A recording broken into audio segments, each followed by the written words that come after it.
next game uses this conversation to its advantage and doesn't try to change the entire conversation, for some reason making this scene non-canon. All right, now we can stop pretending like the egg is a good person and crack him. That's about the only good thing to come out of this.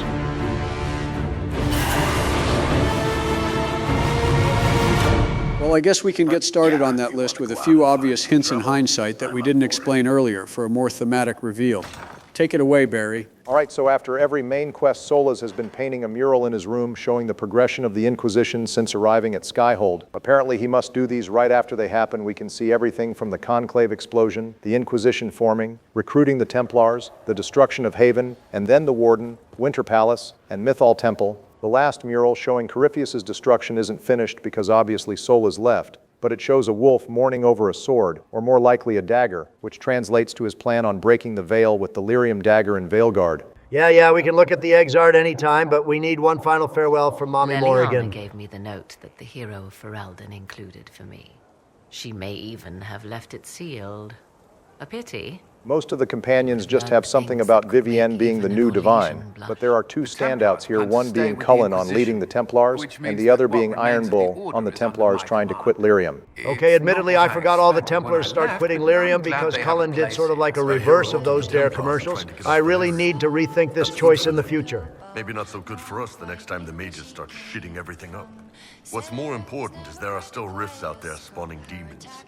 Guess we have to deal with mages the old-fashioned way now. Next up, we can showcase the two new portraits we got for our chosen ending. Yep, you read my mind, Joe. First up, we have Vivienne's divine portrait, since she is still recruited to the Inquisition because of our high friendship, which is intimidating as all hell. She looks like a Sith Lord here. And finally, we have Solas, who has left the party, but we can clearly see the Dreadwolf overtaking him as he travels alone. And finally, we have two more red flags on the egg. This one, Sleepy recorded last episode, and we saved for now that the flag is brighter. The people. How you fought against the tide. It is courageous.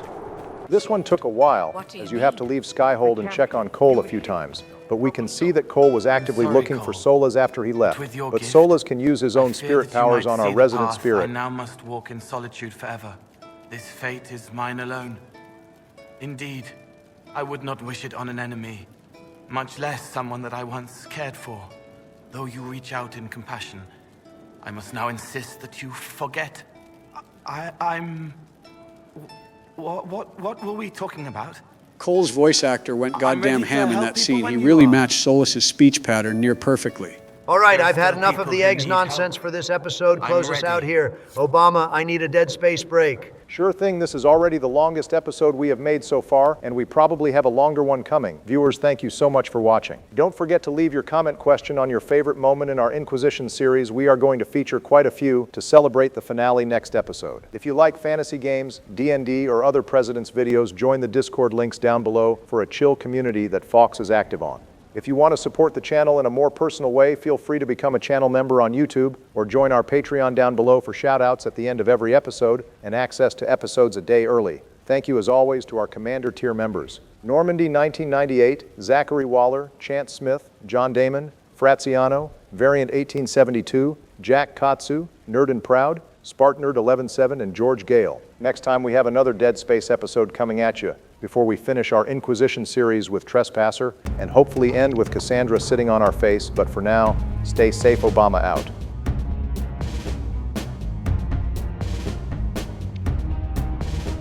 They thought they could trick me. She thought that she could deny my romance, deny my freedom in this world. She thought wrong. Now I am infinite, the Alpha and the Omega, and they will all pay. The Shemlin whores from the towers to the dementia victim, they will all pay. What is a lamb before the wolf? A leader before a whore. I am a god. Gaga! Gaga. Who are you?